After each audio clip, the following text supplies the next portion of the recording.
ਇੱਕ ਸਿੱਖ ਦੋਸਤੀ ਵਾਲਾ ਔਰ ਟਰੂਲੀ ਉਹ ਸਿੱਖ ਦੋਸਤ ਨੇ ਕਿ ਉਹ ਇਸ ਵੇਲੇ ਆਪਣੇ ਕਰੀਅਰ ਦੇ ਇਸ ਪ੍ਰੈਸ਼ਰ ਦੇ ਥੱਲੇ ਘਿਰੇ ਨੇ।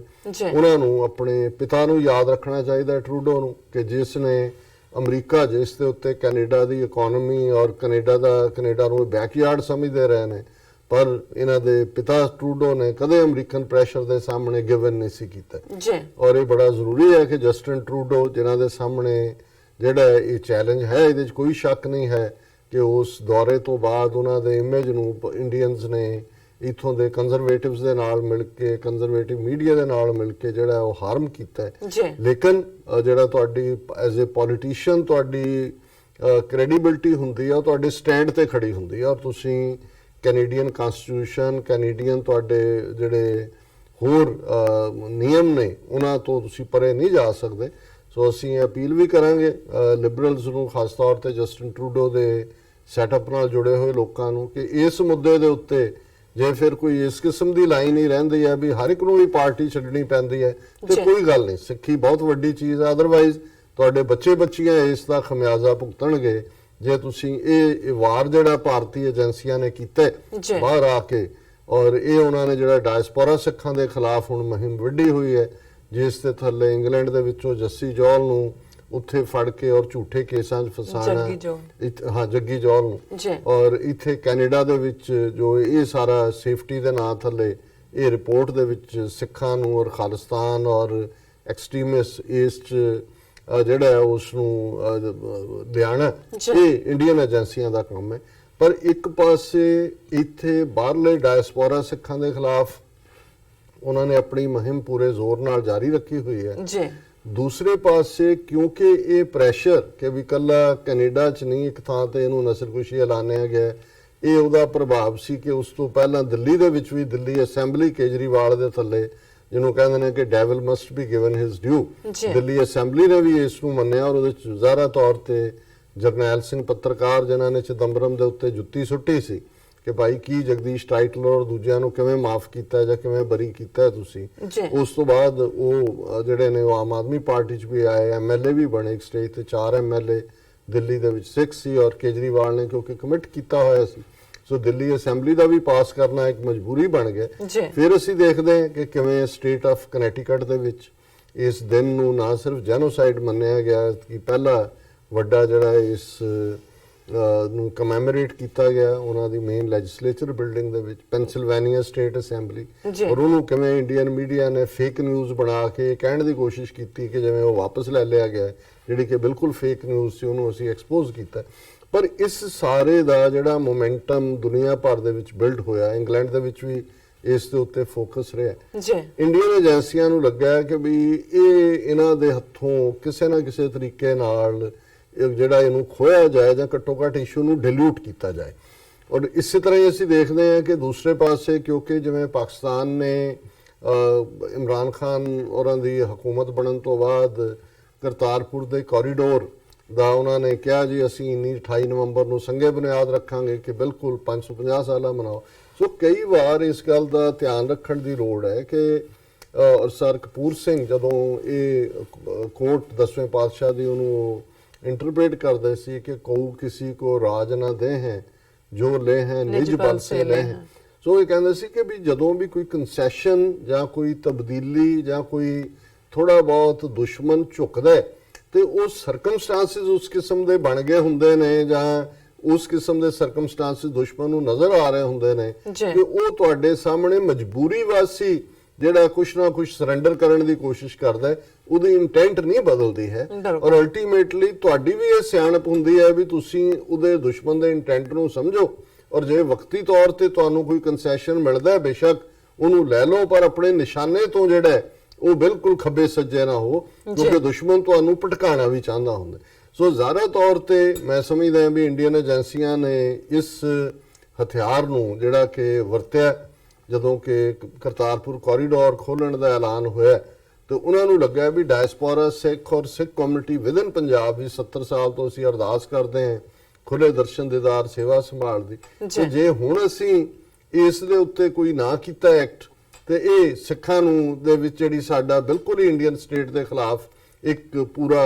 ਜਿਹਨੂੰ ਕਹਿੰਦੇ ਨੇ ਜਵਾਰ ਭਾਟਾ ਖੜਾ ਹੋ ਜਾਏਗਾ। ਔਰ ਤੁਸੀਂ ਦੁਸ਼ਮਣ ਨੂੰ ਦੇਖੋ ਕਿ ਉਹਨਾਂ ਨੇ ਵਿਦਨ 24 ਆਵਰ, ਜਿੱਥੇ ਉਹਨਾਂ ਦੀ ਸਾਇੰਸ ਔਰ ਟੈਕਨੋਲੋਜੀ ਮਿਨਿਸਟਰੀ ਨੇ ਪਾਸ ਕੀਤਾ ਸੀ ਕਿ ਜੀ ਇਹ ਉੱਥੇ ਦੂਰਬੀਨ ਜਿਹੜਾ ਹਾਈ ਪਾਵਰਡ ਟੈਲੀਸਕੋਪ ਲਾ ਦਿਓ, ਉਹਦੇ ਨਾਲ ਦੇਖਣਗੇ, 24 ਘੰਟੇ 'ਚ ਉਹਨਾਂ ਨੇ ਰਿਵਰਸ ਕਰਕੇ ਕਿਹਾ ਜੀ ਅਸੀਂ 26 ਤਰੀਕ ਨੂੰ ਜਿਹੜਾ ਸੰਗੇ ਬੁਨਿਆਦ ਰੱਖਾਂਗੇ। ਔਰ ਨਾਲ ਦੀ ਨਾਲ ਉੱਥੇ ਗੁਰੂ ਨਾਨਕ ਸਾਹਿਬ ਦੇ ਪ੍ਰਕਾਸ਼ ਪੁਰਬ ਦੇ ਮੌਕੇ ਸੁਖਬੀਰ ਬਾਦਲ ਦੇ ਘਰ ਮੋਦੀ ਪਹੁੰਚ ਗਿਆ ਔਰ ਕਹਿਤਾ ਜੀ ਅਗਰ ਜਰਮਨ ਵਾਲ ਡਿੱਗ ਸਕਦੀ ਹੈ ਤੇ ਫਿਰ ਇਹ ਨਫ਼ਰਤ ਦੀ ਕੰਧ ਕਿਉਂ ਨਹੀਂ। ਔਰ ਆਪਣੇ ਚੋਣ ਰੈਲੀਆਂ ਦੇ ਵਿੱਚ ਉਹਨੇ ਕਿਹਾ ਜੀ ਮੈਨੂੰ ਤਾਂ ਰੱਬ ਨੇ ਜਿਹੜਾ ਉਹ ਮੇਰੇ ਤੋਂ ਇਹ ਕੰਮ ਲਿਆ, ਅਦਰਵਾਈਜ਼ ਤਾਂ 70 ਸਾਲ ਤੋਂ ਕਾਂਗਰਸ ਨਹੀਂ ਜਿਹੜੀ ਕਰ ਸਕੀ ਉਹ ਮੈਂ ਕੀਤਾ। ਸੋ ਜ਼ਾਹਿਰ ਤੌਰ ਤੇ ਅਸੀਂ ਦੇਖਦੇ ਹਾਂ ਵੀ ਉੱਥੇ ਵੀ ਯੀਲਡਨ ਕੀਤਾ। ਹਾਲਾਂ ਜੋ ਹੁਣ ਕਰ ਰਹੇ ਨੇ ਲੈਂਡ ਸਵਾਪ ਕਰਨ ਦੀ ਗੱਲ ਛੱਡਤੀ, ਰੈਜ਼ੋਲੂਸ਼ਨ ਅਮਰਿੰਦਰ ਤੋਂ ਕਰਵਾਤਾ ਜਾਂ ਆਲਰੇਡੀ ਆਪਣੇ ਰਾਹ ਦੇ ਔਰ ਦੂਸਰੇ ਜਿੰਨੇ ਆਊਟਲੈਟ ਨੇ ਇਨਕਲੂਡਿੰਗ ਕਨਫਲਿਕਟ ਰੈਜ਼ੋਲੂਸ਼ਨ ਦਾ ਜਿਹੜਾ ਇਹਨਾਂ ਨੇ ਇੱਕ ਆਪਣਾ ਥਿੰਕ ਟੈਂਕ ਬਣਾਇਆ ਹੋਇਆ, ਉਹਦੇ 'ਚ ਪੂਰਾ ਨੈਗੇਟਿਵ ਗੇੜਾ ਦੇ ਰਹੇ ਨੇ ਕਿਉਂਕਿ ਇਹਨਾਂ ਨੇ ਅਜੇ ਸਾਲ ਤੱਕ ਕਿਵੇਂ ਹੋਏਗਾ ਜਾਂ ਕੀ ਉਹਦੇ 'ਚ ਡੀਟੇਲਸ ਕਿਵੇਂ ਰੋਕਣਗੇ। ਦੂਸਰਾ ਪਾਸਾ ਜਿਹੜਾ ਉਹਨਾਂ ਨੂੰ ਲੱਗਾ ਕਿ ਵੀ ਨਵੰਬਰ 84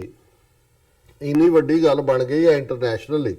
ਔਰ ਇਸ ਤੇ ਸਬੂਤ ਸਾਹਮਣੇ ਨੇ, ਇੱਕ ਤੋਂ ਬਾਅਦ ਇੱਕ ਜੈਨੋਸਾਈਡ ਰੈਕਗਨਾਈਜ਼ ਹੋ ਰਿਹਾ ਕਿ ਇਹਦੇ ਤੇ ਸਾਨੂੰ ਹੁਣ ਜਿਹੜੀ 34 ਸਾਲਾਂ ਤੋਂ ਜਿਹੜੀ position via judiciary via executive commissioner ਰਾਹੀਂ ਜਿਹੜਾ ਉਹ ਬਿਲਕੁਲ ਦੋਸ਼ੀਆਂ ਨੂੰ ਪ੍ਰੋਟੈਕਟ ਕਰਨ ਦੀ ਸੀ, ਪਹਿਲਾਂ ਏਜੰਸੀਆਂ ਨੇ ਉਹ ਜੈਨੋਸਾਈਡ ਕਰਵਾਇਆ ਰਾਜੀਵ ਗਾਂਧੀ ਦੇ ਕਹਿਣ ਤੇ। ਸਿੱਧੇ ਤੌਰ ਤੇ ਇਹਦਾ ਸਰਗਣਾ ਰਾਜੀਵ ਗਾਂਧੀ ਹੈ, HKL ਭਗਤ, ਸੱਜਣ ਕੁਮਾਰ ਜਾਂ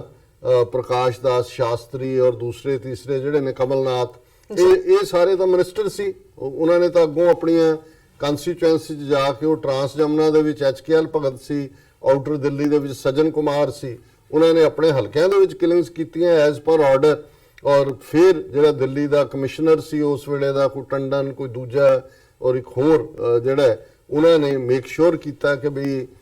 ਕੋਈ FIR ਨਾ ਹੋਏ। ਜਿਹੜੇ ਥਾਣਿਆਂ 'ਚ ਵੀ ਗਏ ਉਹਨਾਂ ਨੂੰ ਫੜ ਕੇ ਬਿਠਾ ਲਿਆ, ਉਹਨਾਂ ਨੂੰ ਕੋਈ ਉਹਨਾਂ ਦੀਆਂ ਔਰ ਇੰਨੀਆਂ ਕਮਜ਼ੋਰ FIRs ਰੱਖੀਆਂ। ਫਿਰ ਜੁਡੀਸ਼ਰੀ 'ਚ ਉਹਨਾਂ ਨੇ ਕਮਿਸ਼ਨਾਂ ਦੇ ਵਿੱਚ ਇਹਨੂੰ ਯਕੀਨੀ ਬਣਾਇਆ। ਸੋ ਜਿਹੜੇ 34 ਸਾਲ ਤੋਂ ਪ੍ਰੋਟੈਕਟ ਕਰਨ ਤੇ ਲੱਗੇ ਹੋਏ ਸੀ ਉਹ ਸ਼ੀਲਡ ਕੀਤਾ ਹਰ ਹਕੂਮਤ ਨੇ। ਔਰ ਇਹਨਾਂ ਦਾ ਆਪਸੀ ਐਗਰੀਮੈਂਟ ਉਹੀ ਨਾਨਾਵਤੀ ਕਮਿਸ਼ਨ ਨਵੰਬਰ 84 ਦੀ ਸਿੱਖ ਨਸਲਕੁਸ਼ੀ ਚੋਂ ਰਾਜੀਵ ਗਾਂਧੀ ਨੂੰ ਬਰੀ ਕਰ ਦਿੰਦਾ ਤੇ ਉਹੀ ਨਾਨਾਵਤੀ ਕਮਿਸ਼ਨ ਵਾਜਪਾਈ 2002 ਦੀ ਜਿਹੜੀ ਮੁਸਲਮਾਨਾਂ ਦੀ ਨਸਲਕੁਸ਼ੀ ਗੁਜਰਾਤ 'ਚ ਹੋਈ ਉਹਦੀ ਇਨਵੈਸਟੀਗੇਸ਼ਨ ਲਈ ਲਾਉਂਦਾ, ਉਹ ਨਰਿੰਦਰ ਮੋਦੀ ਨੂੰ ਆਫ ਦਾ ਹੁੱਕ ਕਰ ਦਿੰਦਾ। ਸੋ ਇਹ ਸਾਰਾ ਮਿਲ ਬਣਾ ਕੇ ਚੱਲ ਰਿਹਾ ਸੀ। ਪਰ ਹੁਣ ਇਹ ਡਾਇਸਪੋਰਾ ਸਿੱਖਾਂ ਦਾ ਔਰ ਇੰਟਰਨੈਸ਼ਨਲ ਪ੍ਰੈਸ਼ਰ ਦਾ ਨਤੀਜਾ ਹੈ ਕਿ ਅਜੇ ਕੁਝ ਹਫ਼ਤੇ ਪਹਿਲਾਂ ਅਸੀਂ ਦੇਖਿਆ ਕਿ ਜੀ ਪਹਿਲਾਂ ਬੜਾ ਖਬਰ ਆਈ ਔਰ ਸਭ ਨੇ ਇੱਕ ਦੂਜੇ ਨੂੰ ਜਿਹੜਾ ਉਹ ਪਿੱਠ ਦੇ ਉੱਤੇ ਥਾਪੀ ਦਿੱਤੀ, ਅਕਾਲੀਆਂ ਨੇ ਉਹਨੂੰ ਦਿੱਲੀ ਅਕਾਲੀ ਦਲ ਬਾਦਲ ਕੇ ਦੂਜੇ ਤੀਜੇ। ਔਰ ਉਹ ਪਹਿਲਾ ਫੈਸਲਾ ਆਇਆ ਕਿ ਜੀ ਦਿੱਲੀ ਹਾਈ ਕੋਰਟ ਨੇ ਫਲਾਣ ਨੂੰ ਜਿਹੜਾ ਉਹ ਮੌਤ ਦੀ ਸਜ਼ਾ ਦਿੱਤੀ ਹੈ, ਇੱਕ ਨੂੰ ਜਿਹੜੀ ਆ ਉਹ ਉਮਰ ਕੈਦ ਦਿੱਤੀ ਹੈ ਤੇ ਇਹ ਉਹ। ਪਰ ਉਹਦੇ ਤੋਂ ਇੱਕਦਮ ਬਾਅਦ ਫਿਰ ਆਵਾਜ਼ ਉੱਠੀ, ਉਹਨਾਂ ਨੇ ਇੱਕ ਦੂਜੇ ਨੂੰ ਵਧਾਈਆਂ ਦੇ ਲਈਆਂ ਔਰ ਮੀਡੀਆ 'ਚ ਵੀ ਆ ਗਿਆ ਕਿ ਇਨਸਾਫ ਆ ਗਿਆ। ਸੁਖਬੀਰ ਬਾਦਲ ਨੇ ਵੀ ਵਧਾਈਆਂ ਦੇ ਦਿੱਤੀਆਂ ਕਿ ਜੀ ਦੇਖੋ ਮੋਦੀ ਨੇ ਕਰਤਾ। ਜਦੋਂ ਇਹ ਲੋਕ ਪੋਲੀਟੀਕਲ ਲੀਡਰਸ਼ਿਪ ਨੂੰ ਕ੍ਰੈਡਿਟ ਦੇ ਰਹੇ ਹੁੰਦੇ ਨੇ, ਮੋਦੀ ਨੂੰ ਜਾਂ ਕੋਈ ਅਕਾਲੀਆਂ ਨੂੰ, ਤੇ ਪਹਿਲੇ ਸਟੈਪ 'ਚ ਉਹ ਮੰਨ ਰਹੇ ਹੁੰਦੇ ਨੇ ਕਿ ਅਦਾਲਤਾਂ ਕੋਈ ਇੰਡੀਪੈਂਡੈਂਟ ਫੈਸਲਾ ਨਹੀਂ ਕਰਦੀਆਂ। ਪੋਲੀਟੀਕਲ ਲੋਕ ਕਿਸ ਕਿਸਮ ਦੇ ਆਉਂਦੇ ਨੇ ਉਹਨਾਂ ਦੇ ਮੁਤਾਬਕ ਹੀ ਫੈਸਲਾ ਹੁੰਦਾ। ਸੋ ਉਹਨਾਂ ਦਾ ਇਹ ਜਿਹੜਾ ਇਹ ਆਪਣੇ ਆਪ 'ਚ ਇਸ ਗੱਲ ਦਾ ਸਬੂਤ ਹੁੰਦਾ। ਲੇਕਿਨ ਉਸ ਤੋਂ ਬਾਅਦ ਬਹੁਤ ਸਾਰਿਆਂ ਨੇ ਜਿਹੜੇ ਸੀ ਜਿਨ੍ਹਾਂ 'ਚ ਕਿ ਭਾਈ ਇਹ ਤਾਂ ਛੋਟੀਆਂ ਮੱਛੀਆਂ ਨੇ। ਜ਼ਾਹਰਾ ਤੌਰ ਦੇ ਉੱਤੇ ਜਦੋਂ ਤੱਕ ਉਹਦੀ ਰਾਜੀਵ ਗਾਂਧੀ ਦੀ ਸਮਾਧ ਢਾਹ ਕੇ ਉਹਦੀ ਸਵਾਧ ਨੂੰ ਜਿਹੜਾ ਉਹਦੇ ਤੇ ਮੁਕੱਦਮਾ ਨਹੀਂ ਚਲਾਇਆ ਜਾਂਦਾ, ਇੱਥੇ ਤਾਂ ਗ੍ਰੇਵ ਚਲਾ ਕੇ ਉਹਨੂੰ ਇਨ ਡੈਥ ਵੀ ਕਨਵਿਕਸ਼ਨਸ ਹੁੰਦੀਆਂ ਨੇ ਕਿ ਵੀ ਉਹਦਾ ਜਿਹੜਾ ਉਹ ਬਣਾਇਆ ਰਾਜੀਵ ਸਥਲ ਉਹਨੂੰ ਤੋੜੋ, ਉਹਦੀ ਸਵਾਹ ਕੱਢੋ, ਉਹਦੇ ਤੇ ਮੁਕੱਦਮਾ ਚਲਾਓ ਔਰ ਉਹਨੂੰ ਜਿਹੜੀ ਹੈ ਸਵਾਹ ਜਿਹੜੀ ਹੈ ਉਹਨੂੰ ਜਿਹੜਾ ਉਹ ਦੋਸ਼ੀ ਬਣਾ ਕੇ ਇਹਨਾਂ ਦੇ ਸਾਰਿਆਂ ਨੂੰ ਜਿਹੜਾ ਸਜ਼ਾ ਯਾਫਤਾ ਕਰੋ। ਲੇਕਿਨ ਅੱਜ ਜਿਹੜੀ ਖਬਰ 2 ਦਿਨ ਤੋਂ ਮੈਂ ਜਿਵੇਂ ਕਿਹਾ ਕਿ ਜੀ ਆਪਣੇ ਪਹਿਲਾਂ ਤਾਂ ਉਹ ਦੂਜਿਆਂ ਦੀ ਕਨਵਿਕਸ਼ਨ ਦੇ ਉੱਤੇ ਜਿਹੜਾ ਥਾਪੀਆਂ ਦੇ ਰਹੇ ਸੀ, ਹੁਣ ਪਰਸੋਂ ਦੇ ਜਿਹੜਾ ਕੱਲ ਦੇ ਪੁੱਠੀਆਂ ਛਾਲਾਂ ਮਾਰ ਰਹੇ ਨੇ। ਉਹ ਪੁੱਠੀਆਂ ਛਾਲਾਂ ਦਾ ਇਹ ਹੈ ਕਿ ਜੀ ਦਿੱਲੀ ਹਾਈ ਕੋਰਟ ਦੇ 2 ਜੱਜਿਸ ਨੇ, ਜਸਟਿਸ ਵਿਨੋਦ ਗੋਇਲ ਔਰ S ਮੁਰਲੀਧਰ, ਉਹਨਾਂ ਨੇ ਸੱਜਣ ਕੁਮਾਰ ਜਿਹੜਾ ਕਿ ਉਦੋਂ ਆਊਟਰ ਦਿੱਲੀ ਤੋਂ ਮੈਂਬਰ ਪਾਰਲੀਮੈਂਟ ਸੀ ਨਵੰਬਰ 84 'ਚ, ਉਸ ਨੂੰ ਉਮਰ ਕੈਦ ਦੀ ਸਜ਼ਾ ਸੁਣਾਈ ਹੈ ਤੇ ਦੂਸਰੇ ਜਿਹੜੇ 3-4 ਹੋਰ ਨੇ ਉਹਨਾਂ ਚੋਂ 2 ਨੂੰ ਸ਼ਾਇਦ 10-10 ਸਾਲ ਦੀ ਔਰ ਜਿਹੜੇ ਬਾਕੀਆਂ ਨੂੰ ਉਮਰ ਕੈਦ 2-3 ਨੂੰ। ਸੋ ਮੈਂ ਉਹਦੇ ਡਿਸੀਜਨ ਦੇ ਵੇਰਵੇ ਵਿੱਚ ਨਹੀਂ ਜਾਵਾਂਗਾ ਕਿ ਕੀ ਸੁਣਾਇਆ, ਪਰ ਕਿਉਂਕਿ ਸਜਨ ਕੁਮਾਰ ਜ਼ਾਹਰਾ ਤੌਰ ਤੇ ਰਾਜੀਵ ਗਾਂਧੀ ਦੀ ਜਿਹੜੀ ਕਮਾਂਡ ਦੇ ਥੱਲੇ 4-5 ਵੱਡੇ ਵਜ਼ੀਰ ਜਿਨ੍ਹਾਂ ਨੇ ਕੀਤਾ ਉਹਨਾਂ ਚੋਂ ਇੱਕ ਸੀ। ਔਰ ਇਸ ਕੇਸ ਦੀ ਗੱਲ ਕਰਨ ਤੋਂ ਪਹਿਲਾਂ ਮੈਂ ਉਹਨਾਂ 3 ਬਹਾਦਰ ਰੂਹਾਂ ਨੂੰ ਜਿਨ੍ਹਾਂ ਦੇ ਵਿੱਚ 2 ਬੀਬੀਆਂ ਨੇ, ਮੈਂ ਬਹੁਤ ਵਾਰ ਦੇਖਦਾ ਕਿ ਅਸੀਂ ਅੱਜ ਵੀ ਆਪਣੇ ਸਮਾਜ ਦੇ ਵਿੱਚ ਜਦੋਂ ਕਮਜ਼ੋਰੀਆਂ ਦੇਖਦੇ ਹਾਂ ਸਿੱਖ ਸੁਸਾਇਟੀ 'ਚ, ਔਰ ਖਾਸ ਤੌਰ ਤੇ ਬੀਬੀਆਂ ਦੇ ਹਵਾਲੇ ਨਾਲ ਕਈ ਵਾਰ ਲੋੜ ਤੋਂ ਜ਼ਿਆਦਾ ਜਿਹੜੀ ਹੈ ਉਹ ਨਾ ਪੱਕੀ ਸਾਡੀ ਪਹੁੰਚ ਹੁੰਦੀ ਹੈ। ਪਰ ਇੱਕ ਮੈਂ ਸਮਝਦਾ ਹਾਂ ਵੀ ਸੌਖੀ ਗੱਲ ਨਹੀਂ ਹੈ। ਅਸੀਂ ਲੋਕ ਜਿਹੜੇ ਗ੍ਰਸਤ ਦੇ ਵਿੱਚ ਆਪਣੇ ਬੱਚੇ ਬੱਚੀਆਂ ਨੂੰ ਪਿਆਰ ਕਰਦੇ ਹਾਂ, ਆਪਣੇ ਸਮਾਜ ਦਾ ਆਲਾ ਦੁਆਲਾ ਦੇਖਦੇ ਹਾਂ, ਆਪਣਾ ਸ਼ਰੀਕਾ ਭਾਈਚਾਰੇ ਦੀ ਜਿਹੜੀ ਹੈ ਉਹ ਦੇਖਦੇ ਹਾਂ ਕਿਸ ਕਿਸਮ ਦਾ ਹਾਲ ਹੁੰਦਾ ਹੈ ਕਿ ਜਿਨ੍ਹਾਂ ਦੇ ਪਰਿਵਾਰਾਂ ਦੇ ਜੀ ਜਿਹੜੇ ਨੇ ਉਹ ਕੋਹ ਕੇ ਅੱਖਾਂ ਸਾਹਮਣੇ ਮਾਰੇ ਗਏ ਹੋਣ, ਔਰ ਕਿੰਨਾ ਵੱਡਾ ਟਰਾਮਾ ਉਹ ਜਿਹੜਾ ਉਸ ਸਾਰੇ ਚੋਂ ਨਿਕਲਦਾ ਹੈ। ਔਰ ਇਸ ਸਭ ਦੇ ਬਾਵਜੂਦ ਜਿਨ੍ਹਾਂ ਦੇ ਸਿਰ ਦਾ ਸਾਈਂ ਪੁੱਤਰ ਭਰਾ ਔਰ ਇੱਕ ਤੋਂ ਬਾਅਦ ਇੱਕ ਕਮਿਸ਼ਨ ਦੇ ਸਾਹਮਣੇ ਉਹ ਧੜੱਲੇ ਨਾਲ ਖਲੋਤੇ ਹੋਣ, ਇੱਕ ਤੋਂ ਬਾਅਦ ਇੱਕ ਅਦਾਲਤ ਦੇ ਵਿੱਚ 34 ਸਾਲ ਇਸ ਮੁਕੱਦਮੇ ਦੇ ਲਈ ਖਲੋਣਾ, ਔਰ ਉਹਨਾਂ ਦੇ ਵਿੱਚ ਜਿਹੜੀਆਂ 3 ਬਹਾਦਰ ਰੂਹਾਂ ਨੇ ਉਹਨਾਂ ਦੇ ਵਿੱਚ ਇੱਕ ਮਾਤਾ ਜਗਦੀਸ਼ ਕੌਰ, ਦੂਸਰੀ ਬੀਬੀ ਨਿਰਪ੍ਰੀਤ ਕੌਰ ਔਰ ਤੀਸਰੇ ਜੰਗ ਸ਼ੇਰ ਸਿੰਘ। ਸੋ ਮੈਂ ਸਮਝਦਾ ਹਾਂ ਕਿ ਵੀ ਪਹਿਲਾਂ ਤਾਂ ਇਹਨਾਂ ਦੀ ਉਸ ਸਿੱਖੀ ਸਪਿਰਿਟ ਨੂੰ ਸਲੂਟ ਹੈ। ਬੀਬੀ ਮਾਤਾ ਜਗਦੀਸ਼ ਕੌਰ ਜਿਨ੍ਹਾਂ ਦੇ ਪਰਿਵਾਰ ਦੇ 5 ਜੀ ਜਿਹੜੇ ਨੇ ਉਹਨਾਂ ਦਾ ਇਮੀਡੀਏਟ ਫੈਮਿਲੀ ਹਸਬੈਂਡ ਬੇਟੇ ਕਜ਼ਨ ਮਾਰੇ ਗਏ, ਔਰ ਨਿਰਪ੍ਰੀਤ ਕੌਰ ਜਿਹਨੇ ਕੱਲਾ ਇਹੀ ਨਹੀਂ, ਨਿਰਪ੍ਰੀਤ ਕੌਰ ਨੇ ਤਾਂ ਇਸ ਤੋਂ ਬਾਅਦ ਜਿਹੜਾ ਉਹ ਬਦਲਾ ਲੈਣ ਦੀ ਵੀ ਠਾਣੀ 7-8 ਸਾਲ ਜਿਹੜੀ ਹੈ ਹੁਣ ਕੈਦ ਵੀ ਉਹਨੇ ਕੱਟੀ ਹੈ ਜੇਲ੍ਹ ਦੇ ਵਿੱਚ। ਪਹਿਲਾਂ ਜੁਝਾਰੂ ਸਫਾਂ ਦੇ ਵਿੱਚ ਆ ਕੇ ਵੀ ਬੀਬੀ ਨੇ ਜਿਹੜੀ ਹੈ ਆਪਣੀ ਖਿਦਮਤ ਕੀਤੀ, ਔਰ ਅਦਾਲਤੀ ਸਿਸਟਮ ਦੇ ਵਿੱਚ ਵੀ ਜਿਹੜਾ ਉਹਦੀ ਗਵਾਹੀ ਕੰਸਿਸਟੈਂਟ ਰਹੀ। ਔਰ ਜੰਗ ਸ਼ੇਰ ਸਿੰਘ ਹੁਣ ਜ਼ਾਹਰਾ ਤੌਰ ਦੇ ਉੱਤੇ 34 ਸਾਲ ਔਰ ਇਹੀ ਅਲਟੀਮੇਟਲੀ ਗਵਾਹ ਨੇ ਜਿਨ੍ਹਾਂ ਤੇ ਆਧਾਰਿਤ ਇਸ ਕਾਤਲ ਨੂੰ ਸਜਨ ਕੁਮਾਰ ਨੂੰ ਦਿੱਲੀ ਹਾਈ ਕੋਰਟ ਨੇ ਜਿਹੜਾ ਉਹ ਉਮਰ ਕੈਦ ਦਿੱਤੀ ਹੈ। ਹਾਲਾਂਕਿ ਜਦੋਂ ਲੋਅਰ ਕੋਰਟ ਦਾ ਫੈਸਲਾ ਬਦਲਿਆ ਹਾਈ ਕੋਰਟ ਨੇ, ਜਗਦੀਸ਼ ਕੌਰ ਜਿਹਦੀ ਆਲਮੋਸਟ 72 ਸਫ਼ਿਆਂ ਦੀ ਟੈਸਟੀਮਨੀ ਸੀ ਹਾਈ ਕੋਰਟ 'ਚ, ਦੁਬਾਰਾ ਲੋਅਰ ਕੋਰਟ ਨੇ ਜਦੋਂ ਬਰੀ ਕੀਤਾ ਤੇ ਉਹਨਾਂ ਨੇ ਕਿਹਾ ਜੀ ਕਿ ਉਹਦੇ 'ਚ ਉਹਨਾਂ ਨੇ ਨਾਂ ਨਹੀਂ ਲਿਆ। ਔਰ ਜਦੋਂ ਫੈਕਟ ਇਹ ਸਾਹਮਣੇ ਆਇਆ, ਤੁਸੀਂ ਬੇਈਮਾਨੀ ਦਾ ਲੈਵਲ ਦੇਖੋ ਕਿਸ ਹੱਦ ਤੱਕ ਇਹ ਸਾਜ਼ਿਸ਼ ਸੀ ਕਿ ਜਗਦੀਸ਼ ਕੌਰ ਨੇ ਕਿਹਾ ਜੀ ਮੈਂ ਤਾਂ ਜੇ ਪੰਜਾਬੀ 'ਚ, ਕਿਉਂਕਿ ਉਹਨਾਂ ਨੇ ਆਪਣੀ ਟੈਸਟੀਮਨੀ ਦਿੱਤੀ, ਮੈਂ ਤਾਂ ਪੰਜਾਬੀ 'ਚ ਕਿਹਾ, ਬਾਰ-ਬਾਰ ਕਿਹਾ। ਹੋਇਆ ਇਹ ਵੀ ਲੋਅਰ ਕੋਰਟ ਸਾਹਮਣੇ ਵੀ ਜਦੋਂ ਹੁਣ ਡਾਕੂਮੈਂਟ ਦਿੱਤੇ ਜਾਂਦੇ ਨੇ ਜੱਜਾਂ ਨੂੰ ਵੀ ਉਹ ਤਾਂ ਟਰਾਂਸਲੇਟਡ ਹੁੰਦਾ, ਅੰਗਰੇਜ਼ੀ ਦੇ ਵਿੱਚ ਹੀ ਕਾਰਵਾਈ ਹੁੰਦੀ ਹੈ, ਉਹ ਟਰਾਂਸਲੇਸ਼ਨ ਦੇ ਵਿੱਚੋਂ ਨਾਂ ਮਿਟ ਕਰਤੇ ਉਹਦਾ ਸਜਨ ਕੁਮਾਰ ਦਾ, ਔਰ ਉਦੋਂ ਬੇਸ ਬਣਾ ਕੇ ਲੋਅਰ ਕੋਰਟ ਨੇ ਜਗਦੀਸ਼ ਕੌਰ ਦੀ ਜਿਹੜੀ ਹੈ ਗਵਾਹੀ ਉਹਨੂੰ ਕ੍ਰੈਡੀਬਲ ਨਹੀਂ ਮੰਨਿਆ ਕਿ ਜੀ ਉਹਨੇ ਨਾਂ ਨਹੀਂ ਲਿਆ। ਪਰ ਹਾਈ ਕੋਰਟ ਨੇ ਜਿਹਦੇ ਚ ਮੈਂ ਸਮਝਦਾ ਵੀ ਇਹ ਵਿਨੋਦ ਗੋਇਲ ਔਰ ਐਸ ਮੁਰਲੀਧਰ ਖਾਸ ਤੌਰ ਤੇ ਉਹਨਾਂ ਦੀ ਜਿਹੜੀ ਮੈਂ ਜਦੋਂ ਜਜਮੈਂਟ ਵੀ ਪੜ੍ਹੀ ਹੈ, ਕਾਫੀ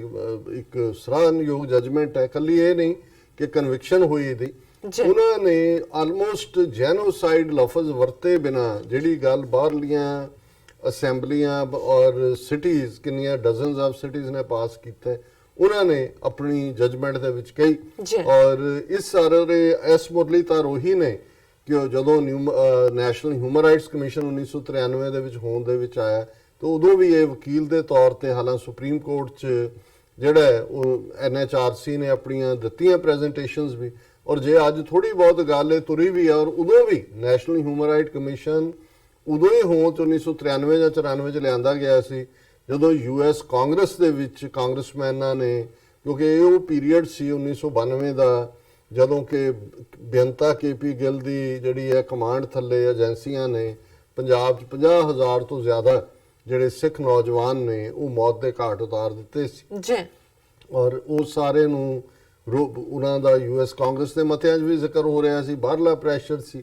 ਸੋ ਉਸ ਪ੍ਰੈਸ਼ਰ ਦੇ ਥੱਲੇ ਹੀ ਨੈਸ਼ਨਲ ਹਿਊਮਨ ਰਾਈਟ ਕਮਿਸ਼ਨ ਜਿਹੜਾ ਹੈ ਉਹ ਹੋਂਦ ਦੇ ਵਿੱਚ 1993 ਦੇ ਵਿੱਚ ਲਿਆਂਦਾ ਗਿਆ ਸੀ, ਔਰ ਬਾਹਰਲੇ ਦੇਸ਼ਾਂ ਨੂੰ ਦੱਸਿਆ ਗਿਆ ਸੀ ਦੇਖੋ ਜੀ ਅਸੀਂ NHRC ਬਣਾ ਦਿੱਤਾ ਹੈ। ਹਾਲਾਂਕਿ ਜੇ ਅਸੀਂ NHRC ਦੇ ਥੱਲੇ ਦੇਖਦੇ ਹਾਂ ਕਿ ਜਦੋਂ ਜਸਵੰਤ ਸਿੰਘ ਖਾਲੜਾ ਦਾ ਕੇਸ ਸਾਹਮਣੇ ਲੱਗਾ,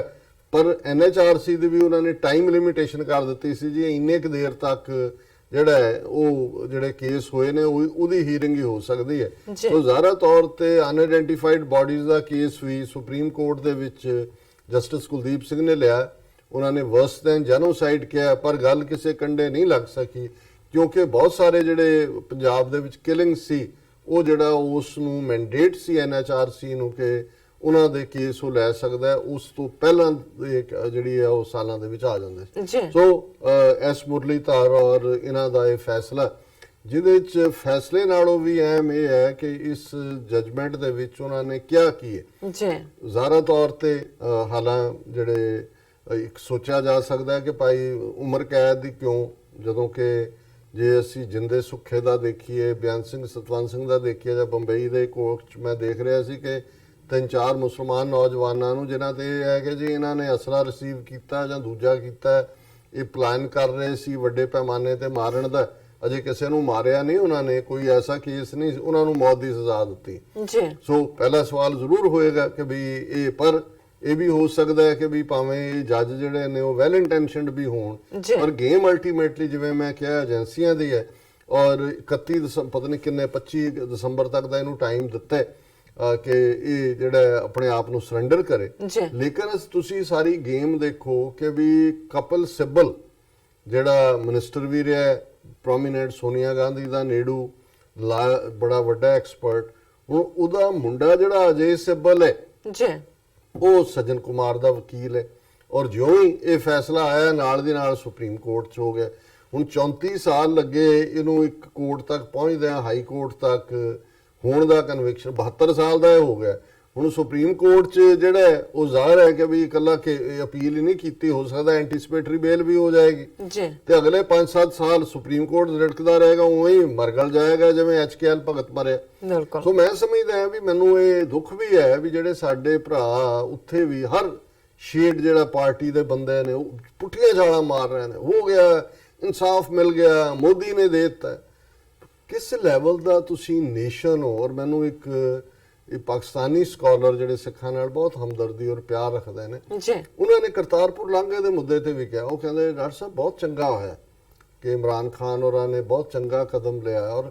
ਪਰ ਉਹ ਕਹਿੰਦੇ ਵੀ ਮੈਨੂੰ ਇੱਕ ਗੱਲ ਦੀ ਹੈਰਾਨੀ ਹੋਈ ਵੀ ਜਿਵੇਂ ਸਿੱਖ ਜਿਹੜੇ 150 ਸਾਲ ਪਹਿਲਾਂ ਤੱਕ ਲਗਭਗ ਬਾਦਸ਼ਾਹਤ ਸੀ ਜਿਨ੍ਹਾਂ ਦੇ ਕੋਲ, ਜਿਹੜੇ ਬੌਰਨ ਨੇਸ਼ਨ ਕੌਮ ਹੈ, ਇਹ ਅਸੀਂ ਨਿੱਕੀ ਨਿੱਕੀ ਚੀਜ਼ ਚੋਂ ਤਾਂ ਇੰਨੀ ਖੁਸ਼ੀ ਲੈ ਰਹੇ ਹਾਂ, ਲੇਕਿਨ ਇਸ ਪਾਸੇ ਵੱਲ ਕਿਉਂ ਧਿਆਨ ਨਹੀਂ ਆਉਂਦਾ ਕਿ ਵੀ ਅਸੀਂ ਕਿੱਥੋਂ ਕਿੱਥੇ ਪਹੁੰਚ ਗਏ ਵੀ ਕਿੱਥੇ ਅਸੀਂ 1.5 ਲੱਖ ਮੁਰੱਬਾ ਮੀਲ ਦੇ ਜਿਹੜੀ ਸਰਕਾਰੇ ਖਾਲਸਾ ਸੀ, ਅੱਜ ਅਸੀਂ 4 ਕਿਲੋਮੀਟਰ ਦੀ ਪੱਟੀ ਜਿਹੜੀ ਹੈ ਉਹ ਵੀ ਕੀ ਬਣਾਣਗੇ, ਇਹ ਉਹਦੇ ਤੇ ਇੰਡੀਅਨ ਗਵਰਨਮੈਂਟ ਨੂੰ। ਔਰ ਦੂਜਾ ਮੈਂ ਦੇਖ ਰਿਹਾ ਸੀ ਵੀ ਕੈਸੇ ਫੇਕ ਕਿਸਮ ਦੀਆਂ ਸਿੱਖ ਜਥੇਬੰਦੀਆਂ ਜਿਹੜੀਆਂ ਇਹਨਾਂ ਨੇ ਖੜੀਆਂ ਕੀਤੀਆਂ, ਇੱਕ ਉਹਨਾਂ ਚੋਂ ਵਧਾਈ ਦੇ ਰਹੀ ਹੈ ਮੋਦੀ ਨੂੰ, ਇੰਡੀਅਨ ਐਮਬੈਸੀ 'ਚ ਵੀ ਗਏ, ਪਤਾ ਨਹੀਂ ਸਿੱਖਸ ਆਫ ਅਮਰੀਕਾ ਕੇ ਕੀ ਬਣਾਇਆ ਹੋਇਆ, ਇਹ ਤੁਸੀਂ ਕਮਾਲ ਕਰਤਾ, ਔਰ ਉਹਨੂੰ ਦੇ ਕੇ ਉਹਨਾਂ ਨੇ ਜਿਹੜਾ ਉੱਥੇ ਜਾ ਕੇ ਐਮਬੈਸੀ 'ਚ ਵੀ ਫਿਰ ਉਹਨੂੰ ਪਤਾ ਨਹੀਂ ਸੱਦਿਆ ਵੀ। ਸੋ ਮਤਲਬ ਇੱਕ ਪਾਸੇ ਤਾਂ ਜਿਵੇਂ ਮੈਂ ਕਿਹਾ ਵੀ ਏਜੰਸੀਆਂ ਜਿਹੜੀਆਂ ਨੇ ਉਹ ਫੇਕ ਕਿਸਮ ਦਾ ਕੰਮ ਕਰ ਰਹੀਆਂ ਨੇ, ਹਾਲਾਂਕਿ ਇਹਦੇ 'ਚ ਕੋਈ ਸ਼ੱਕ ਨਹੀਂ ਹੈ ਕਿ ਜਿੱਥੇ ਅਸੀਂ ਇਹ ਦੇਖ ਰਹੇ ਹਾਂ ਕਿ ਭਾਈ ਜਿੱਥੇ ਜਿੱਥੇ ਸਿੱਖ ਰਾਈਟਫੁਲੀ ਇਹ ਮਹਿਸੂਸ ਕਰਦੇ ਨੇ ਕਿ ਭਾਈ ਇਹ ਸਾਡੇ ਲਈ ਬਹੁਤ ਚੰਗਾ ਕਦਮ ਹੈ, ਉਹਨਾਂ ਨੇ ਹਰ ਥਾਂ ਤੇ ਪਾਕਿਸਤਾਨੀ ਕੌਂਸੂਲੇਟਸ ਨੂੰ ਗੁਰਦੁਆਰਿਆਂ ਦੇ ਵਿੱਚ ਸੱਦਿਆ, ਉਹਨਾਂ ਨੂੰ ਆਨਰ ਕੀਤਾ। ਬਹੁਤ ਸਾਰੀ ਥਾਵਾਂ ਤੇ ਜਿਹੜਾ ਪਾਕਿਸਤਾਨੀ ਭਰਾਵਾਂ ਭੈਣਾਂ ਦਾ ਸਪੌਂਟੇਨੀਅਸ ਇਸ ਦੇ ਉੱਤੇ ਜਿਹੜਾ ਉਹ ਮੁਬਾਰਕਬਾਦ ਵਾਲਾ ਸਿਲਸਿਲਾ ਵੀ ਰਿਹਾ। ਔਰ ਸਾਨੂੰ ਕੱਲ ਹੀ ਸਾਡੇ ਵੀਰ ਜਰਨੈਲ ਸਿੰਘ ਹੋਰਾਂ ਨੇ ਦੱਸਿਆ ਸੀ 2 ਦਿਨ ਪਹਿਲੇ ਕਿ ਐਤਵਾਰ ਜਿਹੜੇ ਪਾਕਿਸਤਾਨ ਦੇ ਕੌਂਸਲ ਜਨਰਲ ਨੇ ਬੀਬੀ ਆਇਸ਼ਾ ਫਾਰੂਖੀ ਹਿਊਸਟਨ ਦੇ ਵਿੱਚ, ਕਿ ਉਹਨਾਂ ਨੂੰ ਗੁਰਦੁਆਰਾ ਸਾਹਿਬ ਇਨਵਾਈਟ ਕੀਤਾ ਹੈ ਵੀ ਉਹ ਆਪਣੇ ਸਾਰੇ ਸਟਾਫ ਦੇ ਨਾਲ ਆਉਣਗੇ। ਸੋ ਮੈਂ ਇਸ ਇਸ਼ੂ ਤੇ ਅੱਗੇ ਜਾਣ ਤੋਂ ਪਹਿਲਾਂ ਮੈਂ ਇਹ ਦੱਸਦੇ ਹਾਂ ਕਿ ਵੀ ਇਹ ਜਿਹੜਾ ਫੇਕ ਜਿਹਾ ਕਿਸਮ ਦਾ ਪਾਰਟ ਹੈ, ਫੇਕ ਲੀਡਰਸ਼ਿਪ ਜਿਵੇਂ ਬਾਹਰਲੇ ਸਿੱਖਾਂ ਦੀ ਉਭਾਰੀ ਜਾ ਰਹੀ ਹੈ, ਉਹਨਾਂ ਤੋਂ ਵੀ ਸਾਨੂੰ ਖਬਰਦਾਰ ਹੋਣ ਦੀ ਲੋੜ ਹੈ। ਤੇ ਦੂਸਰੇ ਪਾਸੇ ਜੈਨੂਇਨਲੀ ਕਿ ਪਾਕਿਸਤਾਨ ਦਾ, ਜਿਵੇਂ ਬੀਬੀ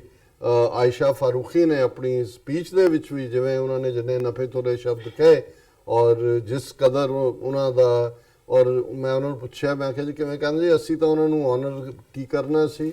ਉਹਨਾਂ ਨੇ ਸਾਨੂੰ ਆਨਰ ਕੀਤਾ ਵੀ ਸਪੈਸ਼ਲੀ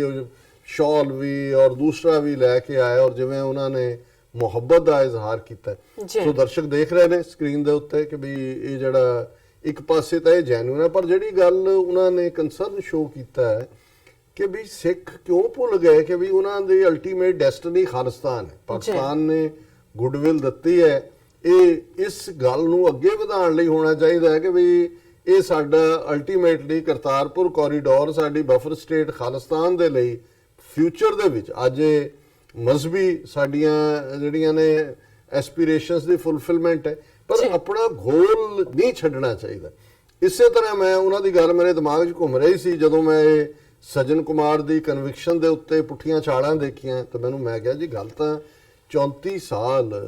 ਔਰ 30,000 ਦੀ ਫਿਗਰ ਪੈਨਸਿਲਵੇਨੀਆ ਦੀ ਅਸੈਂਬਲੀ ਦੇ ਰੈਜ਼ੋਲੂਸ਼ਨ ਨੇ ਕਹੀ ਹੈ ਜਿਹੜਾ ਦਿੱਲੀ ਔਰ ਭਾਰਤ ਭਰ ਦੇ ਵਿੱਚ, ਹਾਲਾਂਕਿ ਉਹਨਾਂ ਦੀ ਜਜਮੈਂਟ ਵੀ ਜਿਹੜੀ ਹੈ 3,000 ਦਿੱਲੀ 'ਚ ਤੇ 2,000 ਬਾਕੀ, ਉਹ ਤਾਂ 5-6,000 ਤੇ ਇੱਕ ਵੀ ਬੰਦਾ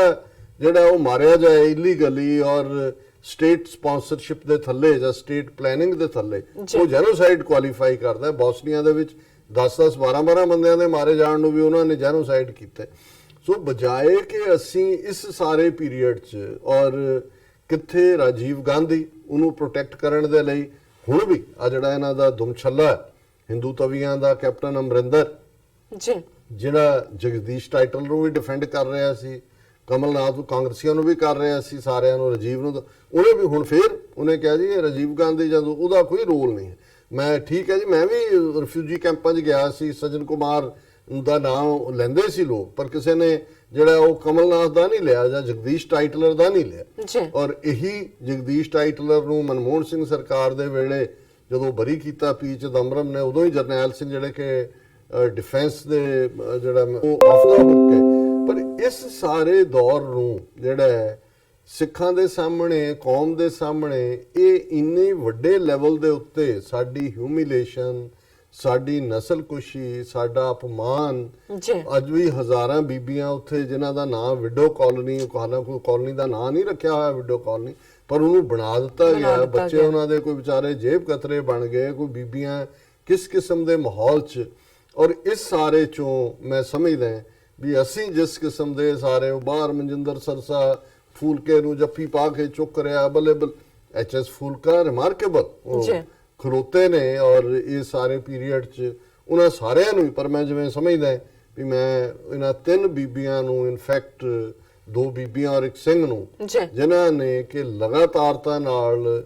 ਇਸ ਗੱਲ ਨੂੰ, ਅਦਰਵਾਈਜ਼ ਇਹ ਗੱਲ ਪੋਸੀਬਲ ਵੀ ਨਹੀਂ ਸੀ ਹੋਣੀ, ਪਰ ਇਸ ਗੱਲ ਨੂੰ ਵੀ ਸਮਝਣ ਦੀ ਲੋੜ ਹੈ ਕਿ ਇਹ ਏਜੰਸੀਆਂ ਦਾ ਉਹ ਬਦਲਿਆ ਹੋਇਆ ਰੋਲ ਹੈ ਜਿਹਦੇ 'ਚ ਕਿ ਉਹ ਇਸ ਮੁੱਦੇ ਨੂੰ ਨਵੰਬਰ 84 ਦੀ ਨਸਲਕੁਸ਼ੀ ਦੇ ਡਾਇਸਪੋਰਾ ਸਿੱਖਾਂ ਦੇ ਉਸ ਦਬਾਅ ਦੇ ਥੱਲੇ ਕਿਤੇ ਨਾ ਕਿਤੇ ਥੋੜਾ ਬਹੁਤ ਉਹਨੂੰ ਟੱਚ ਕਰਕੇ ਬਾਕੀਆਂ ਨੂੰ ਜਿਹੜਾ ਉਹ ਦੱਸਣਾ ਚਾਹੁੰਦੇ ਨੇ, ਦੇਖੋ ਜੀ ਅਸੀਂ ਤਾਂ ਇਨਸਾਫ ਕਰ ਦਿੱਤਾ। ਔਰ ਸਾਡੇ ਭੈਣ ਜੀ ਅਮਨਜੋਤ ਕੌਰ ਹੋਰਾਂ ਨੇ 3 ਈਮੇਲਸ ਇਹਦੇ ਤੇ ਸਕਸੈਸਿਵਲੀ ਲਿਖੀਆਂ ਨੇ ਇਸ ਮੁੱਦੇ ਦੇ ਆਉਣ ਤੋਂ ਬਾਅਦ ਕਿ ਕਿਵੇਂ ਜਿਹੜਾ ਹਿੰਦੂਤਵੀ ਮੀਡੀਆ ਔਰ ਪਬਲਿਕ ਟੀਵੀ ਹੋਏ ਜਾਂ ਟਵਿੱਟਰ ਦੇ ਉੱਤੇ ਜਾਂ ਦੂਜੇ ਕਿਵੇਂ ਸਿੱਖਾਂ ਨੂੰ ਹੀ ਦੋਸ਼ ਦੇ ਰਹੇ ਨੇ। ਪਰ ਉਹ ਗੱਲ ਕਰਨ ਤੋਂ ਪਹਿਲਾਂ ਮੈਂ ਸਮਝਦਾ ਵੀ ਰਵੀਸ਼ ਕੁਮਾਰ NDTV ਜਿਨ੍ਹਾਂ ਨੇ ਹਮੇਸ਼ਾ ਹੀ ਜਿਹੜਾ ਉਹ ਟਰੂਥ ਦੀ ਆਵਾਜ਼ ਬੁਲੰਦ ਕੀਤੀ ਹੈ, ਉਹਨਾਂ ਨੇ ਬੜਾ ਅੱਛਾ ਜਿਹੜਾ ਇਸ ਦੇ ਉੱਤੇ ਉਹਨਾਂ ਦਾ ਰਾਈਟ ਅਪ ਜਿਹੜਾ ਸ਼ਾਇਦ ਸ਼ੋਅ 'ਚ ਹੀ ਹੋਏਗਾ ਔਰ ਉਹਦੇ 'ਚ ਉਹਨਾਂ ਦੇ ਟਾਈਟਲ ਹੀ ਦਿੱਤਾ ਹੈ 1984, 2002, 1993 ਔਰ 2013 ਇਹਨਾਂ ਦੀ ਜੈਨੋਸਾਈਡਸ ਨੂੰ ਜਿਹੜਾ ਦਿੱਲੀ ਹਾਈ ਕੋਰਟ ਦਾ ਫੈਸਲਾ ਹੈ ਉਸ ਦੇ ਉੱਤੇ ਉਹਨੇ ਝੋਟ ਕੀਤੀ। ਔਰ ਮੈਂ ਕੁਝ ਹਿੱਸਾ, ਕਿਉਂਕਿ ਇਹ ਜ਼ਰੂਰੀ ਹੈ ਕਿ ਜਦੋਂ ਤੁਸੀਂ ਜਿਹਨੂੰ ਕਹਿੰਦੇ ਨੇ from the horse mouth, direct source ਤੋਂ ਦੇਖਦੇ ਹੋ, ਤੇ ਆਪਣੀ ਇਸ ਜਜਮੈਂਟ ਨੂੰ ਜਿਹੜਾ ਜੱਜਿਸ ਨੇ ਅਮ੍ਰਿਤਾ ਪ੍ਰੀਤਮ ਦੀ ਜਿਹੜੀ ਵਰਲਡ ਫੇਮਸ 1947 ਦੀ ਉਸ ਪਾਗਲਪਨ ਦੀ ਉਹ ਜਿਹੜੀ ਸਾਰੀ ਲਹਿਰ ਦੋਵੇਂ ਪੰਜਾਬਾਂ 'ਚ ਸੀ, ਕਿਵੇਂ ਪੰਜਾਬ ਰੁਲਿਆ, ਇਹ ਸਾਰੇ ਦੀ ਉਸ ਨਜ਼ਮ ਤੋਂ ਹੀ ਸ਼ੁਰੂ ਕੀਤਾ ਜਜਮੈਂਟ ਨੂੰ। ਇਸ ਤੋਂ ਇਹ ਜ਼ਾਹਰ ਹੈ ਕਿ ਵੀ ਇਹ ਜਜਮੈਂਟ ਕੋਈ ਤੁਰੇ ਜਾਂਦੇ ਨਹੀਂ ਲਿਖੀ ਗਈ, ਉਹਨਾਂ ਨੇ ਇਸ ਨੂੰ ਦੇਖਿਆ। ਔਰ ਗੱਲ ਇਹ ਨਹੀਂ ਹੈ ਵੀ ਕੱਲਾ ਸੱਜਣ ਕੁਮਾਰ ਨੂੰ ਜਿਹੜਾ ਇਹਦੇ 'ਚ ਕਨਵਿਕਟ ਕੀਤਾ ਹੈ, ਉਹਦੇ 'ਚ ਉਹਨਾਂ ਨੇ ਕਿਹਾ ਵੀ ਅਫਸੋਸ ਕਿ ਭਾਰਤ ਦੇ ਕਾਨੂੰਨ ਦੇ ਲੈਜਿਸਲੇਚਰ 'ਚ ਕੋਈ ਜੈਨੋਸਾਈਡ ਦੇ ਉੱਤੇ ਕਾਨੂੰਨ ਨਹੀਂ ਹੈ। ਸੋ ਇਹ ਚੈਲੰਜ ਵੀ ਛੱਡ ਦਿੱਤਾ ਉਹਨਾਂ ਨੇ ਹਕੂਮਤ ਦੇ ਲਈ। ਪਲੱਸ ਜਿਵੇਂ ਉਹਨਾਂ ਦੀ ਜਜਮੈਂਟ ਦੀ ਸ਼ੁਰੂਆਤ ਹੋਈ, ਕਿਉਂਕਿ ਇਹ ਅੱਜ ਆਖਾਂ ਵਾਰਿਸ ਸ਼ਾਹ ਨੂੰ, ਜਿਹੜੀ ਉਹਨਾਂ ਦੀ ਨਜ਼ਮ ਦਾ ਨਾਂ ਹੈ ਕਿ ਵੀ ਇੱਕ ਰੋਈ ਸੀ ਧੀ ਪੰਜਾਬ ਦੀ ਤੂੰ ਲਿਖ ਲਿਖ ਮਾਰੇ ਵਹਿਣ, ਅੱਜ ਲੱਖਾਂ ਧੀਆਂ ਰੋਂਦੀਆਂ ਪਈਆਂ ਵਾਰਿਸ ਸ਼ਾਹ ਨੂੰ ਕਹਿਣ, ਉੱਠ ਦਰਦ ਮੰਦਾ ਦੇ ਦਰਦੀਆ ਉੱਠ ਤੱਕ ਆਪਣਾ ਪੰਜਾਬ, ਅੱਜ ਬੇਲੇ ਲਾਸ਼ਾਂ ਵਿਛੀਆਂ ਤੇ ਲਹੂ ਦੀ ਭਰੀ ਚਨਾਬ। ਔਰ ਇਹ ਲੰਬੀ ਨਜ਼ਮ ਹੈ। ਸੋ ਇਸ ਚੋਂ ਜੱਜਿਸ ਨੇ ਉਹਦੇ ਕੋਟ ਉਸ ਤੋਂ, ਕਿਉਂਕਿ ਲੰਬੀ ਨਜ਼ਮ ਸੀ, ਉਸ ਤੋਂ ਪਹਿਲਾਂ ਅੰਮ੍ਰਿਤਾ ਪ੍ਰੀਤਮ ਨੇ ਡਿਸਕ੍ਰਾਈਬ ਕੀਤਾ ਵੀ ਇਸ ਧਰਤੀ ਨੂੰ ਕੀ ਹੋ ਗਿਆ, ਕਿਵੇਂ ਨਫ਼ਰਤ, ਕਿਵੇਂ ਪਾਣੀ, ਔਰ ਉੱਥੋਂ ਸ਼ੁਰੂ ਕੀਤਾ ਹੈ ਜਜਮੈਂਟ ਦਾ। ਪਹਿਲੀ ਬਿਗਨਿੰਗ ਹੈ। ਇਨ ਦਾ summer of 1947 during partition this country witnessed horrific mass crimes where several lakhs of civilians including Sikhs, Muslims and Hindus were massacred। ਕਿ 1947 ਚ ਦੇਸ਼ ਵੰਡ ਦੇ ਵੇਲੇ ਇਸ ਮੁਲਕ ਨੇ ਬੜਾ ਖੌਫਨਾਕ ਜਿਹੜਾ ਉਹ ਦੇਖਿਆ ਮੰਜ਼ਰ, ਜਿਹਦੇ ਚ ਕਿ ਲੱਖਾਂ ਹਿੰਦੂ, ਮੁਸਲਮਾਨ ਔਰ ਸਿੱਖ ਜਿਹੜੇ ਨੇ ਉਹਨਾਂ ਦਾ ਕਤਲੇਆਮ ਹੋਇਆ। Young poet Amrita Pritam, who fled to this country with her 2 little children from Lahore, was witness to the manifold tragedies during that perilous journey. She was moved to pen an ode to Waris Shah, in which she spoke of the fertile land of Punjab, having sprouted poisonous weeds far and near, and where seeds of hatred have grown high, bloodshed is everywhere. Poisoned breeze in forest turned bamboo flutes into snakes. Their venom has turned the bright and rosy Punjab all blue. The killings would continue in the streets of Delhi. ਹੁਣ ਇਹਨੂੰ compare ਕਰਨਾ ਹੀ ਆਪਣੇ ਆਪ ਹੀ ਦੱਸਦਾ ਹੈ ਕਿ ਜੱਜਿਸ ਸਮਝਦੇ ਨੇ ਕਿ ਸਿੱਖ ਕੌਮ ਦੇ ਲਈ ਇਹ 47 ਦੇ ਵਿੱਚ ਤਾਂ ਸਿਵਲ ਵਾਰ ਸੀ, ਉਹਦੇ ਤਾਂ ਇੱਕ ਪਾਗਲਪਨ ਆਪਣੇ ਦੌਰ ਦਾ ਸੀ, ਉਹਦੇ ਵਿੱਚ ਦੋਵੇਂ ਪਾਸੇ ਦੇ ਆਪਣਿਆਂ ਨੂੰ ਫੇਵਰ ਕਰ ਰਹੇ ਸੀ। ਪਰ ਇਹ ਤਾਂ ਸਟੇਟ ਸਪਾਂਸਰਡ ਜੈਨੋਸਾਈਡ ਸੀ, ਇਹ ਤਾਂ ਆਪਣੇ ਸ਼ਹਿਰੀਆਂ ਨੂੰ ਮਾਰਨ ਦੀ ਗੱਲ ਸੀ। ਉਹਨਾਂ ਦਾ ਤਾਂ ਕੋਈ ਮਕਸਦ ਸੀ ਕਿ ਐਥਨਿਕ ਕਲੀਨਜ਼ਿੰਗ, ਇਧਰੋਂ ਨੂੰ ਉਧਰੋਂ ਕੱਢ ਦਿਓ, ਉਧਰਲਿਆਂ ਨੂੰ ਇਧਰ ਕਰ, ਇਹ ਤਾਂ ਸਿੱਖਾਂ ਨੂੰ ਸਬਕ ਸਿਖਾਉਣ ਲਈ। ਪਰ ਫਿਰ ਵੀ ਜੱਜਿਸ ਨੇ ਕਿ ਭਾਈ ਕਿਵੇਂ ਇਹ ਸਾਰੀ ਜਿਹੜੀ ਆ ਨਫ਼ਰਤ ਉਹ ਸਾਰੇ ਚ ਫੈਲਾਈ ਗਈ। ਇਹ ਜਦੋਂ ਅੰਮ੍ਰਿਤਾ ਪ੍ਰੀਤਮ ਨੂੰ ਕੋਟ ਕੀਤਾ ਤਾਂ ਉਹ ਨਫ਼ਰਤ ਸਿੱਖਾਂ ਦੇ ਖਿਲਾਫ, ਜਿਵੇਂ ਇੱਕ ਮੈਂ ਆਰਟੀਕਲ ਵੀ ਦੇਖ ਰਿਹਾ ਸੀ, ਇੰਗਲੈਂਡ ਦੇ ਇੱਕ ਪ੍ਰੋਫੈਸਰ ਨੇ ਲਿਖਿਆ ਕਿ ਜਿਹੜੀ ਨਵੰਬਰ 84 ਜਾਂ ਜੂਨ 84 ਸਿੱਖ ਨਸਲਕੁਸ਼ੀ ਹੋਈ, ਉਹਦੇ ਲਈ 1978 ਤੋਂ ਲੈ ਕੇ ਸਿੱਖਾਂ ਦੇ ਖਿਲਾਫ ਧੂਆਂਧਾਰ ਪ੍ਰੋਪੇਗੈਂਡਾ ਪ੍ਰਚਾਰ ਕੀਤਾ ਗਿਆ ਸੀ। ਜੋ 6 ਸਾਲ ਉਹ ਮਾਹੌਲ ਤਿਆਰ ਕੀਤਾ ਗਿਆ ਜਿਹਦੇ ਚ ਉਹਨਾਂ ਨੇ ਸਿੱਖਾਂ ਨੂੰ ਸਨੇਕ ਸਾਬਤ ਕੀਤਾ, ਦੇਸ਼ ਦੇ ਗਦਾਰ ਸਾਬਤ ਕੀਤਾ, ਮਾਰੇ ਜਾਣ ਦੇ ਕਾਬਲ ਕੀਤਾ। ਔਰ RSS ਦੇ ਜਿਹੜੇ ਸਭ ਤੋਂ ਵੱਡੇ ਆਈਡੀਆਲੋਗ ਉਸ ਵੇਲੇ ਦੇ ਨਾਨਾ ਸਾਹਿਬ ਦੇਸ਼ਮੁਖ ਸੀ, ਉਹਨੇ ਇੱਕ ਆਰਟੀਕਲ ਵੀ ਲਿਖਿਆ ਨਵੰਬਰ ਤੋਂ ਬਾਅਦ ਕਿ Sikh deserved it, Sikhs asked for it, ਇਹ ਇਹਨਾਂ ਨੂੰ ਡਿਜ਼ਰਵ ਕਰਦੇ। ਸੋ ਅੱਜ ਜਦੋਂ ਇਹਦੀ ਕਨਵਿਕਸ਼ਨ ਸਜਨ ਕੁਮਾਰ ਦੀ ਹੁੰਦੀ ਹੈ, ਇਹਨਾਂ ਫੈਕਟਸ ਨੂੰ ਅੱਖੋਂ ਤੋਂ ਓਲੇ ਨਾ ਕਰੀਏ ਕਿ ਇਹ ਪਲਾਂਟ ਜੈਨੋਸਾਈਡ ਸਮੁੱਚੀ ਕੌਮ ਨੂੰ ਸਬਕ ਸਿਖਾਉਣ ਦੇ ਲਈ ਸੀ, ਜਿਸ ਦੇ ਲਈ ਇੰਦਰਾ ਗਾਂਧੀ, RSS, BJP, ਭਾਰਤ ਦੀਆਂ ਆਪੋਜੀਸ਼ਨ ਪਾਰਟੀਆਂ ਕਿਸੇ ਵਿਰਲੇ ਟਾਵੇਂ ਨੂੰ ਛੱਡ ਕੇ ਸਾਰੀਆਂ ਇੱਕੋ ਪੇਜ ਦੇ ਉੱਤੇ ਸੀ। ਫਿਰ ਇਹਨੇ ਜਿਹੜਾ ਜਜਮੈਂਟ ਦੇ ਵਿੱਚ ਕਿਹਾ the killings would continue in the streets of Delhi, ਕਿ ਹੁਣ ਇਸ ਤੋਂ 37 ਸਾਲ ਬਾਅਦ ਉਹੀ ਜਿਹੜੀਆਂ ਕਿਲਿੰਗਸ ਨੇ ਦਿੱਲੀ ਦੀਆਂ ਗਲੀਆਂ ਤੇ ਜਾਰੀ ਨੇ। 37 years later the country was again witness to another enormous human tragedy following the assassination of Shrimati Indira Gandhi, the then Prime Minister of India, on the morning of 31st October 1984 by 2 of her Sikh bodyguards. A communal frenzy was unleashed. For 4 days between 1st and 4th November of that year, all over Delhi, 2,733 Sikhs were brutally murdered. Their houses were destroyed. In the rest of the country, 2,000 of Sikhs were killed. हालां 2 ਦੀ spelling TOO ਲਿਖਿਆ ਹੈ ਨਹੀਂ, ਇਹਦੇ ਫਿਰ 2 ਨਹੀਂ ਹੈ। In the rest of the country, 2,000 of Sikhs were killed. ਹਾਂ, figure ਨਹੀਂ ਹੈ, thousands were killed. So ਉਹਨਾਂ ਨੇ ਸੀਲ ਨਹੀਂ ਕੀਤਾ 5-6 ਹਜ਼ਾਰ ਤੇ, ਲੇਕਿਨ ਇਹ ਲਿਖਿਆ ਐਵੇਂ ਹੀ ਜਾ ਰਿਹਾ। ਹੁਣ ਜਿਹੜੀ ਇਸ ਜਜਮੈਂਟ 'ਚ ਉਹਨਾਂ ਨੇ ਜ਼ਾਹਰਾ ਤੌਰ ਤੇ ਇੰਦਰਾ ਗਾਂਧੀ ਦੇ 2 ਬਾਡੀਗਾਰਡਸ ਨੇ ਮਾਰਿਆ, ਔਰ ਉਸ ਤੋਂ ਬਾਅਦ ਹਜ਼ਾਰਾਂ ਸਿੱਖ ਦਿੱਲੀ ਔਰ ਭਾਰਤ ਭਰ ਮਾਰੇ ਗਏ। ਇਹ ਮੈਜੋਰਿਟੀ ਆਫ ਦਾ perpetrators of these horrific mass crimes enjoyed political patronage। ਹੁਣ ਇਹ ਪਹਿਲੀ ਵਾਰ ਹੈ ਕਿ ਇਸ ਕਿਸਮ ਦੀ ਕਿ ਮੰਨਿਆ ਕਿ ਇਹ ਜਿਨ੍ਹਾਂ ਨੇ ਇਹ ਕੈਰੀ ਕੀਤਾ, ਇਹ ਮਰਡਰ ਕੀਤੇ ਸਿੱਖਾਂ ਦੇ, ਉਹਨਾਂ ਨੂੰ ਸਿਆਸੀ ਜਿਹੜੀ ਹੈ ਉਹ ਹਮਾਇਤ ਸੀ, ਉਹਨਾਂ ਦੀ ਜਿਹੜੀ ਹੈ ਉਹਨੂੰ ਕੀ ਕਹਿੰਦੇ ਨੇ ਪੈਟਰਨੇਜ ਸੀ,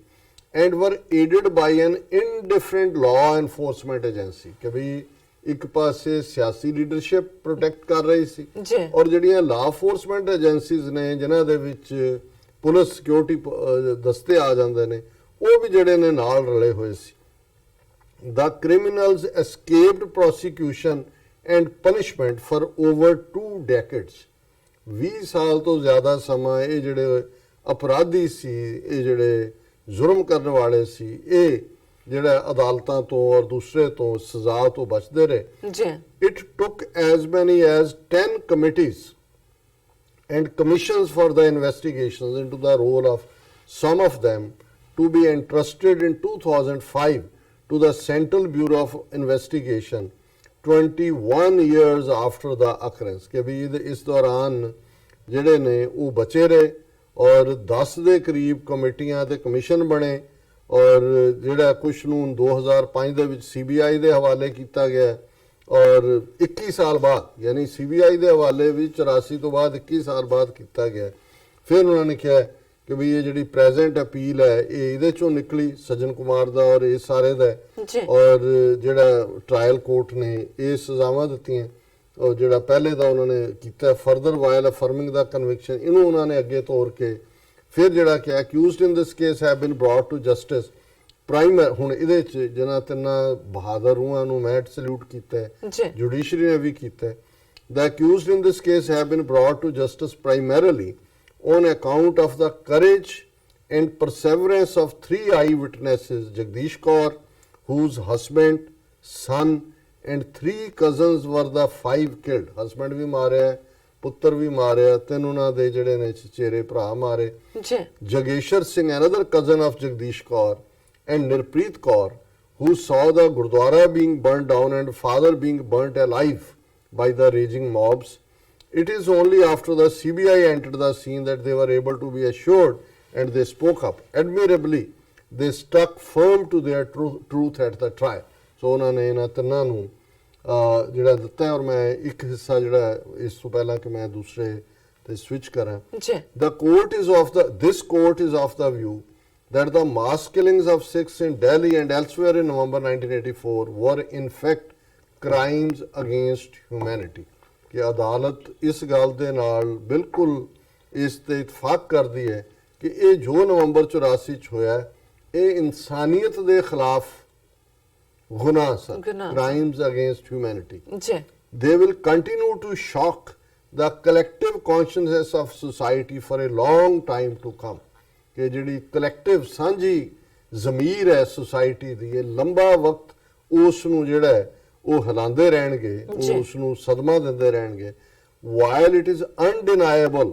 that it has taken over 3 decades to bring the accused in this case to justice, that our criminal justice system stands severely tested in that process. ਕਿ ਵੀ 30 ਸਾਲ ਬਾਅਦ ਇਹ ਲੱਗੇ ਕਿ ਉਹਨਾਂ ਨੂੰ ਅਸੀਂ ਉਸ ਤੱਕ ਪਹੁੰਚੇ ਔਰ ਇਹਦੇ ਤੇ ਸਾਡਾ ਟੈਸਟ ਵੀ ਹੋਇਆ ਇਹ ਸਾਰੇ। It is essential in a democracy governed by the rule of law to be able to call out those responsible for such mass crimes. ਕਿ ਜੇ ਡੈਮੋਕ੍ਰੇਸੀ ਹੈ, ਰੂਲ ਆਫ ਲਾਅ ਹੈ ਤੇ ਉਹਨਾਂ ਨੂੰ ਜਿਹੜੇ ਦੋਸ਼ੀ ਨੇ ਸਜ਼ਾ ਦੇਣਾ ਬਣਦਾ ਹੈ। It is important to assure those countless victims waiting patiently that despite the challenges truth will prevail and justice will be done. ਕਿ ਵੀ ਹਜ਼ਾਰਾਂ ਹੋਰ ਜਿਹੜੇ ਇੰਤਜ਼ਾਰ ਕਰ ਰਹੇ ਨੇ, ਜ਼ਾਹਰ ਹੈ ਪ੍ਰੈਸੀਡੈਂਟ ਟਰਨਿੰਗ ਕੇਸ ਹੈ ਔਰ ਇਸ ਸਾਰੇ ਚੋਂ ਬਾਕੀ ਲੰਬੀ ਜਜਮੈਂਟ ਹੈ, ਮੈਂ ਉਹਦੇ 'ਚ ਤਾਂ ਨਹੀਂ ਜਾਵਾਂਗਾ। ਔਰ ਅਖੀਰ 'ਚ ਉਹਨਾਂ ਨੇ ਕਿਹਾ ਹੈ ਕਿ ਵੀ ਇਹ ਕੋਈ ਵੀ ਜਿਹੜਾ ਜੈਨੋਸਾਈਡ ਦੇ ਖਿਲਾਫ ਕੋਈ ਲਾਅ ਭਾਰਤ ਦੇ ਵਿੱਚ ਐਗਜ਼ਿਸਟ ਨਹੀਂ ਕਰਦਾ। ਔਰ ਇਸ ਦੇ ਉੱਤੇ ਈਵਨ ਬੜਾ ਅੱਛਾ ਆਰਟੀਕਲ ਜਿਹੜਾ ਮਨੋਜ ਮਿੱਤਰਾ ਜਿਨ੍ਹਾਂ ਨੇ ਮਨੋਜ ਮਿੱਟਾ ਜਿਨ੍ਹਾਂ ਨੇ when a tree shook Delhi ਦਾ 1984 ਕਾਰ ਨੇ ਜੇ ਪ੍ਰੋਮਿਨੈਂਟ ਪੱਤਰਕਾਰ ਹੈ, ਇਹਨਾਂ ਨੇ HS ਫੂਲਕਾ ਦੇ ਨਾਲ ਮਿਲ ਕੇ ਕਿਤਾਬ ਲਿਖੀ ਔਰ ਉਹਨਾਂ ਦਾ ਆਰਟੀਕਲ ਮੈਂ ਸਮਝਦਾ ਵੀ ਇਸ ਕਿਤਾਬ ਨੇ ਵੀ ਔਰ ਮਨੋਜ ਮਿੱਤਾ ਨੇ ਉਹਨਾਂ ਨੇ ਉਸ ਪੀਰੀਅਡ ਦੇ ਵਿੱਚ ਵੀ ਮੈਂਸ਼ਨ ਕੀਤਾ ਸੀ ਕਿ ਕਿਵੇਂ ਕਮਲਨਾਥ। ਔਰ ਦੇਖੋ ਤੁਸੀਂ ਜਦੋਂ ਅਸੀਂ ਕਹਿੰਦੇ ਹਾਂ ਕਿ ਵੀ ਅਪਮਾਨਿਤ ਹੋਣ ਦੀ ਗੱਲ ਕੀ ਹੁੰਦੀ ਹੈ ਜੀ ਕਿ ਜਿਸ ਦਿਨ ਇਹ ਹੁਣ ਦੋ ਜਿਹੜੇ ਜੱਜ ਨੇ ਉਹ ਸਜ਼ਾ ਸੁਣਾ ਰਹੇ ਨੇ ਸਜਨ ਕੁਮਾਰ ਨੂੰ ਉਮਰ ਕੈਦ, ਉਸੇ ਦਿਨ ਜਿਹੜਾ ਉਹ ਮੱਧ ਪ੍ਰਦੇਸ਼ ਦੇ ਵਿੱਚ ਕਮਲਨਾਥ ਜਿਹਨੇ ਇੱਕ ਪਿਓ ਤੇ ਪੁੱਤਰ ਨੂੰ ਗੁਰਦੁਆਰਾ ਰਕਾਬਗੰਜ ਤੇ ਹਮਲਾ ਕਰਕੇ ਭੀੜ ਦੀ ਅਗਵਾਈ ਕਰਕੇ ਮਰਡਰ ਕੀਤਾ ਜਿਨ੍ਹਾਂ ਦਾ, ਉਹ ਉੱਥੇ ਜਿਹੜਾ ਸਹੁੰ ਚੁੱਕ ਰਿਹਾ ਚੀਫ ਮਿਨਿਸਟਰ ਦੀ ਜੀ, ਔਰ ਉਹਦੇ ਚ ਨਵਜੋਤ ਸਿੱਧੂ ਅਦਰਵਾਈਜ਼ ਹੁਣ ਸਾਰੇ ਕਰਤਾਰਪੁਰ ਲਾਂਘੇ ਦੇ ਮਾਮਲੇ ਚ ਉਹਨੂੰ ਡਿਊ ਦਿੰਦੇ ਨੇ, ਦੇਣਾ ਵੀ ਬਣਦਾ, ਉਸ ਓਥ ਟੇਕਿੰਗ ਸੈਰੇਮਨੀ ਚ ਪਹੁੰਚਿਆ ਹੋਇਆ। ਔਰ ਇਹ ਸਾਰੇ ਅਮਰਿੰਦਰ ਤੋਂ ਲੈ ਕੇ ਦੂਜੇ ਜਿਹੜੇ ਹੁਣ ਜਦੋਂ ਜਜਮੈਂਟ ਆਈ ਗਈ ਉਹਨਾਂ ਨੂੰ ਕਹਿਣਾ, ਉਹਨਾਂ ਦਾ ਸਵਾਗਤ ਕਰਨਾ, ਉਹਨਾਂ ਨੂੰ ਲੱਗਦਾ ਕਿ ਵੀ ਠੀਕ ਹੈ, ਲੇਕਿਨ ਕਪਲ ਸਿੱਬਲ ਜਿਹੜਾ ਉਹਦਾ ਮੁੰਡਾ ਉਹਨੂੰ ਡਿਫੈਂਡ ਕਰਨ ਲਈ ਸੁਪਰੀਮ ਕੋਰਟ ਤੱਕ ਜਾਂਦਾ। ਔਰ ਇਹ ਸਾਰੇ ਜਿਹੜੇ ਨੇ ਇਹਨਾਂ ਦੀ ਕਿਸੇ ਦਾ ਜ਼ਬਾਨ ਨਹੀਂ ਖੁੱਲੀ ਕਿ ਵੀ ਉਹਨੂੰ ਆਪਣੇ ਆਕੇ ਨੂੰ ਕਹਿਣ ਰਾਹੁਲ ਗਾਂਧੀ ਨੂੰ ਕਿ ਕਮਲਨਾਥ ਨੂੰ ਨਾ ਬਣਾ ਜੀ। ਔਰ ਇਹ ਜੇ ਜ਼ਖਮ ਛਿੜਕਣਾ ਨਹੀਂ ਹੈ, ਲੂਣ ਛਿੜਕਣਾ ਨਹੀਂ ਹੈ, ਜ਼ਖਮਾਂ ਦੇ ਤਾਂ ਹੋਰ ਕੀ ਹੈ। ਔਰ ਇਸ ਦੇ ਉੱਤੇ ਹੀ ਜਿਹੜਾ ਈਵਨ ਮੈਂ ਇੱਕ ਹੋਰ ਸਟੋਰੀ ਸੀ ਪਰ ਮੈਂ ਇਹਦੇ 'ਚ ਨਹੀਂ ਜਾ ਸਕਾਂਗਾ, ਲੇਕਿਨ ਮੈਂ ਕੁਇਕਲੀ ਭੈਣ ਜੀ ਅਮਨਜੋਤ ਕੌਰ ਜਿਨ੍ਹਾਂ ਨੇ ਆਲਮੋਸਟ 3 ਈਮੇਲਸ ਇਸ ਮੁੱਦੇ ਦੇ ਉੱਤੇ ਲਿਖੀਆਂ, ਉਹਦੇ 'ਚ ਉਹਨਾਂ ਨੇ ਇਹ ਕਿਹਾ ਕਿ ਵੀ ਕਿਵੇਂ ਇੱਕ ਉਹਨਾਂ ਦੀ ਹੈ ਕਿ ਇੰਡੀਆ ਐਕਸਪੋਜ਼ਡ ਆਫਟਰ ਸਜਨ ਕੁਮਾਰ ਵਰਡਿਕਟ, ਔਰ ਕੁਇਕ ਪੁਆਇੰਟਸ ਉਹਨਾਂ ਨੇ ਕਿਹਾ ਵੀ ਕਿਵੇਂ ਅਰਨਾਬ ਗੋਸਵਾਮੀ ਜਿਹੜਾ ਕਿ ਰਿਪਬਲਿਕ ਟੀਵੀ ਦਾ ਹੋਸਟ ਹੈ, ਉਹਨੇ ਭਾਈ ਬਲਦੀਪ ਸਿੰਘ ਔਰ ਜਰਨੈਲ ਸਿੰਘ ਜਿਹੜੇ ਨੇ ਉਹਨਾਂ ਨੂੰ ਸੱਦਿਆ ਸੀ ਡਿਸਕਸ਼ਨ ਲਈ। ਔਰ ਜਦੋਂ ਬਲਦੀਪ ਸਿੰਘ ਨੇ ਕਿਹਾ ਕਿ ਵੀ ਹਿੰਦੂਆਂ ਨੇ ਸਿੱਖਾਂ ਨੂੰ ਮਾਰਿਆ 84 ਚ, ਉਹਨੇ ਫਿਰ ਇਹ ਕਿਹਾ ਕਿ ਜਿਵੇਂ ਸਾਰੇ ਜਿਹੜੇ ਗਾਂ ਭਗਤ ਨੇ ਕਿਲਿੰਗ ਕਰਨ ਵਾਲੇ ਸਾਰੇ ਹਿੰਦੂ ਨੇ ਗਾਂ ਦੇ ਨਾਂ ਤੇ ਜਿਹੜੇ ਮੁਸਲਮਾਨਾਂ ਨੂੰ ਮਾਰਦੇ ਨੇ। ਔਰ ਇਸ ਦੇ ਉੱਤੇ ਉਹ ਬੜਾ ਭੜਕਿਆ ਔਰ ਉਹਨੇ ਉਹਨਾਂ ਨੂੰ ਫੋਰਸ ਕੀਤਾ ਕਿ ਵੀ ਤੂੰ ਆਪਣੇ ਸ਼ਬਦ ਵਾਪਸ ਲੈ, ਪਰ ਜਦੋਂ ਉਹਨਾਂ ਨੇ ਨਹੀਂ ਲਏ ਤਾਂ ਫਿਰ ਉਹਨੇ ਕਿਹਾ ਕਿ ਜੀ ਤੂੰ ਖਾਲਿਸਤਾਨੀ ਹੈ। ਔਰ ਇਸੇ ਤਰ੍ਹਾਂ ਉਹਨਾਂ ਨੇ ਜਿਹੜਾ ਸੱਜਣ ਕੁਮਾਰ ਬਾਰੇ ਵੀ ਕਿਹਾ ਕਿ ਵੀ ਦਿੱਲੀ ਹਾਈ ਕੋਰਟ ਨੇ ਉਹਨੂੰ 15 ਦਿਨ ਦਾ ਟਾਈਮ ਦੇ ਦਿੱਤਾ ਸਰੈਂਡਰ ਕਰਨ ਦਾ, ਸੋ ਇਹਦਾ ਮਤਲਬ ਇਹ ਹੈ ਵੀ ਉਹ ਸੁਪਰੀਮ ਕੋਰਟ 'ਚ ਜਾਏਗਾ। ਇਸੇ ਤਰ੍ਹਾਂ ਹਾਈ ਕੋਰਟ ਦੇ ਫੈਸਲੇ ਨੇ ਭਾਵੇਂ ਇਹਨੂੰ ਜੈਨੋਸਾਈਡ ਡਾਇਰੈਕਟ ਲਫ਼ਜ਼ ਨੇ ਇਸਤੇਮਾਲ ਕੀਤਾ। ਫਿਰ ਇਸੇ ਤਰ੍ਹਾਂ ਉਹਨਾਂ ਨੇ ਕੈਪਟਨ ਅਮਰਿੰਦਰ ਦੀ ਸ਼ੇਮਲੈਸਨੈਸ ਦਿਖਾਈ ਹੈ, ਜਿਹਨੂੰ ਹਿੰਦੂ ਰਤਨ ਦਾ ਅਵਾਰਡ ਦਿੱਤਾ ਹੈ ਹਿੰਦੂ ਜਥੇਬੰਦੀ ਨੇ ਪੰਜਾਬ ਦੇ ਵਿੱਚ। ਕਮਲਨਾਥ ਦਾ ਜ਼ਿਕਰ ਅਸੀਂ ਆਲਰੇਡੀ ਕਰ ਚੁੱਕੇ ਹਾਂ। ਸੋ ਉਹਦੇ 'ਚ ਉਹਨਾਂ ਨੇ ਅਖੀਰੇ ਕਿਹਾ ਕਿ ਵੀ ਇਹ ਵੀ ਸਿੱਖਾਂ ਨੂੰ ਭੁੱਲਣਾ ਨਹੀਂ ਚਾਹੀਦਾ ਕਿ ਨਾਨਾ ਜੀ ਦੇਸ਼ਮੁਖ ਨੇ ਜਿਹੜਾ RSS ਦਾ ਆਈਡੀਆਲੋਗ ਹੈ ਇਹ ਕਿਹਾ ਸੀ ਵੀ ਸਿੱਖ ਇਹਨੂੰ ਡਿਜ਼ਰਵ ਕਰਦੇ ਸੀ। ਔਰ ਉਹਨਾਂ ਨੇ ਕਿਹਾ ਠੀਕ ਹੈ ਅਸੀਂ ਵੀ ਜਜ਼ਬਾਤੀ ਹੋਏ, ਸਾਰਿਆਂ ਨੂੰ ਲੱਗਿਆ ਕਿ ਵੀ ਇਨਸਾਫ ਮਿਲਿਆ, ਪਰ Indian media and Indian journals abroad are still peddling false narrative calling 1984 as riots and claiming it broke out after assassination of Indira Gandhi and underplaying it was planned from top to bottom by Gandhis and Congress, and that it didn't just happen in Delhi but 6 were killed, raped, looted all over India. ਫਿਰ ਉਹਨਾਂ ਨੇ ਕਿਹਾ ਵੀ ਕੱਲਾ ਇਹੀ ਨਹੀਂ, ਸਿੱਖਾਂ ਨੂੰ ਨਹੀਂ ਭੁੱਲਣਾ ਚਾਹੀਦਾ ਕਿ gurdwaras, home, shops, vehicles were burnt all over India, not just in Delhi. ਔਰ historic day, but do point out hypocrisy of Indian secular and right wing alike when it comes to Sikhs and 1984. ਫਿਰ ਇਸੇ ਤਰ੍ਹਾਂ ਉਹਨਾਂ ਨੇ ਇੱਕ ਹੋਰ email ਸਜਨ Kumar verdict exposed Hindus, ਉਹਦੇ ਥੱਲੇ ਉਹਨਾਂ ਨੇ ਕਿਹਾ ਕਿ ਵੀ ਈਵਨ ਅਮਨਦੀਪ ਸੰਧੂ ਜਾਂ ਹਰਤੋਸ਼ ਬਲ ਵਰਗੇ ਜਿਹੜੇ ਸੈਕੂਲਰ ਕਿਸਮ ਦੇ ਜਰਨਲਿਸਟ ਨੇ ਉਹਨਾਂ ਨੂੰ ਵੀ ਟ੍ਰੋਲ ਕੀਤਾ ਜਾ ਰਿਹਾ and abused by Congress supporters on Twitter and Facebook and called Khalistanis. Even when they shared their own experience as victims, they were asked to shut up with their victim rants. ਕਿ even ਉਹ ਜਿਹੜੇ ਜਿਨ੍ਹਾਂ ਦੇ ਸਿਰਾਂ ਤੇ ਪੱਗਾਂ ਵੀ ਨਹੀਂ ਹੈਗੀਆਂ ਔਰ ਉਹ ਸੈਕੂਲਰ ਬਣੇ ਹੁੰਦੇ ਨੇ ਪੂਰਾ, ਪਰ ਨਵੰਬਰ 84 ਦੀ ਉਹ ਜਦੋਂ ਗੱਲ ਕਰਦੇ ਨੇ ਵੀ ਸਾਡੇ ਨਾਲ ਕੀ ਵਾਪਰਿਆ ਤਾਂ ਉਹਨਾਂ ਨੂੰ ਕਹਿੰਦੇ ਨੇ ਕਿ ਤੂੰ ਇਹ ਜਿਹੜਾ ਵਿਕਟਮ ਰੈਂਟ ਹੈ ਇਹਨੂੰ ਬੰਦ ਕਰੋ. Ironically, these are same people who claim to be secular and rant against bigotry, communalism all the time. They even trolled Rana Ayub for criticizing Congress over making Kamal Nath as CM of Madhya Pradesh, and now Sajan Kumar Delhi HC verdict which he supported. Rana Ayub ਜਿਹਨੇ Gujarat files ਲਿਖਿਆ ਉਹਦੇ ਵੀ ਪਿੱਛੇ ਪੈ ਗਿਆ ਕਿਉਂਕਿ ਉਹਨੇ ਕਿਹਾ ਜੀ ਕਮਲ ਨਾਥ ਤੁਸੀਂ ਕਿਉਂ ਬਣਾਇਆ ਮੱਧ ਪ੍ਰਦੇਸ਼ ਦਾ, ਜਾਂ ਸਜਨ ਕੁਮਾਰ ਦੀ ਕਨਵਿਕਸ਼ਨ ਤੇ ਉਹਨੇ ਲਿਖਿਆ if this doesn't expose India then what else do Sikhs want. ਤੁਹਾਨੂੰ ਸਮਝ ਨਹੀਂ ਆਉਂਦੀ ਵੀ ਕੀ ਹੈਗਾ ਇੰਡੀਆ ਕੀ ਕਰ ਰਿਹਾ. Can Sikhs not see the hatred? ਤੁਹਾਨੂੰ ਨਫ਼ਰਤ ਨਹੀਂ ਨਜ਼ਰ ਆਉਂਦੀ ਵੀ ਕੀ ਹੈਗੀ. Also, the credit for Delhi High Court verdict doesn't go to BJP, SAD or only HS Fulka, but to Sikh witnesses who preserved all these years, who persevered all these years, and to Sikh diaspora that has built pressure on India with its activism on writing, researching and getting 1984 Sikh genocide recognized by international governments. So ਅਸੀਂ ਜ਼ਿਕਰ ਕੀਤਾ ਕਿ diaspora ਦੇ ਹੱਥੋਂ ਹੀ ਜਿਹੜਾ ਇਹ pressure built ਹੋਇਆ ਔਰ ਉਹਨੂੰ ਡੀਫਲੇਟ ਕਰਨ ਦੇ ਲਈ ਇਹਨਾਂ ਨੇ ਇਹ ਮਾੜਾ ਮੋਟਾ ਏਜੰਸੀਆਂ ਨੇ ਜਿਹੜਾ ਉਹ ਕਾਰਵਾਈ ਕੀਤੀ। I congratulate diaspora activism for putting this pressure on India, and I hope you continue to educate all young generation on plight of Sikhs in India and continuous hounding of Sikhs in India and by Indian agencies abroad so that they are not brainwashed like youth in India and continue fight for justice like Jews are still fighting against Nazis. और उन्होंने कहा भी diaspora इस गल नूं जारी रखेगा जिवें यहूदी अज तक भी उन्होंने नाजियां नूं आफ्ता हुक नहीं कीता और फिर उन्होंने अखीर च कहा I also hope naive brainwashed Indian Sikhs learn truth and start to stand for our own rights instead of tolerating denial of justice and humiliating and anti-Sikh propaganda by India कि ये ਜਿਹੜੇ brainwashed Sikh ਨੇ ਉਹ ਵੀ ਸੱਚ ਨੂੰ ਸਮਝਣ ਔਰ ਆਪਣੇ ਹੱਕਾਂ ਲਈ ਖਲੋਣ ਔਰ ਇਹਦੇ ਬਜਾਏ ਕਿ ਉਹ ਜੋ ਵੀ ਉਹਨਾਂ ਦੇ ਨਾਲ ਇਨਜਸਟਿਸ ਹੋ ਰਿਹਾ ਹੈ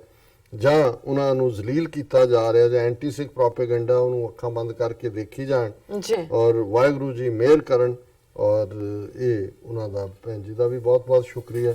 ਉਹ ਸਾਨੂੰ ਪੂਰਾ ਇਨਫੋਰਮਡ ਵੀ ਰੱਖਦੇ ਨੇ ਔਰ ਅਸੀਂ ਐਪਰੀਸ਼ੀਏਟ ਕਰਦੇ ਹਾਂ। ਜੀ ਡਾਕਟਰ ਸਾਹਿਬ ਤੁਹਾਡਾ ਬਹੁਤ ਬਹੁਤ ਸ਼ੁਕਰੀਆ। ਤੁਸੀਂ ਪਹਿਲਾਂ ਐਮ ਇਸ਼ੂ ਸਾਡੇ ਦਰਸ਼ਕਾਂ ਨਾਲ ਸਾਂਝਾ ਕੀਤਾ ਰਹਿੰਦੇ ਇਸ਼ੂ ਆਪਾਂ ਬ੍ਰੇਕ ਤੋਂ ਬਾਅਦ ਲੈਂਦੇ ਆ। ਤੋਂ ਪਹਿਲਾਂ ਅਸੀਂ ਆਪਣੇ ਦਰਸ਼ਕਾਂ ਨੂੰ ਅਪੀਲ ਤੇ ਬੇਨਤੀ ਕਰਦੀ ਹੈ ਵਿਊਅਰਸ ਜਿਸ ਤਰ੍ਹਾਂ ਕਿ ਤੁਸੀਂ ਜਾਣਦੇ ਹੋ ਕਿ ਟੀਵੀ 84 ਮਨੁੱਖੀ ਅੱਖਾਂ ਦਾ ਪਹਿਰੇਦਾਰ ਹੈ। ਟੀਵੀ 84 ਸਿੱਖਾਂ ਕਸ਼ਮੀਰੀਆਂ ਤੇ ਭਾਰਤੀਆਂ ਨਾਰਥ ਈਸਟ ਸਟੇਟਾਂ ਦੇ ਲੋਕਾਂ ਦੇ ਸਵੈਨੇਨੇ ਦੇ ਹੱਕਾਂ ਦਾ ਹਾਮੀ ਹੈ। ਅਸੀਂ ਚਾਹਾਂਗੇ ਕਿ ਤੁਸੀਂ ਟੀਵੀ 84 ਦੀ ਚੜ੍ਹਦੀ ਕਲਾ ਲਈ ਵੱਧ ਤੋਂ ਵੱਧ ਡੋਨੇਟ ਕਰੋ। ਡੋਨੇਟ ਕਰਨ ਲਈ ਸਾਡੀ ਵੈਬਸਾਈਟ tv84.tv ਤੇ ਜਾ ਕੇ ਪੇਪਲ ਦੀ ਵਰਤੋਂ ਕਰਕੇ ਵਨ ਟਾਈਮ ਡੋਨੇਟ ਕਰ ਸਕਦੇ ਹੋ, ਮੰਥਲੀ ਡੋਨੇਟ ਵੀ ਕਰ ਸਕਦੇ ਹੋ। ਤੁਸੀਂ ਟੀਵੀ 84 ਦੇ ਨਾਮ ਤੇ ਚੈੱਕ ਬਣਾ ਕੇ ਸਾਨੂੰ ਮੇਲ ਵੀ ਕਰ ਸਕਦੇ ਹੋ ਸਾਡੇ ਇਸ ਪਤੇ ਤੇ 36-01 37th Avenue ਲੌਂਗ ਆਈਲੈਂਡ ਸਿਟੀ ਨਿਊਯਾਰਕ 11101 USA ਜਾਂ ਫਿਰ ਤੁਸੀਂ ਸਾਨੂੰ ਫੋਨ ਰਾਹੀਂ ਵੀ ਸੰਪਰਕ ਕਰ ਸਕਦੇ ਹੋ ਸਾਡੇ ਫੋਨ ਨੰਬਰ ਤੇ 5164060694। Thank you so much viewers. ਵਿਚਾਰਾਂ ਦਾ ਸਿਲਸਿਲਾ ਇਸ ਤਰ੍ਹਾਂ ਚੱਲਦਾ ਰਹੇਗਾ। ਮਿਲਦੇ ਹਾਂ ਛੋਟੇ ਜਿਹੇ ਵਕਫੇ ਤੋਂ ਬਾਅਦ।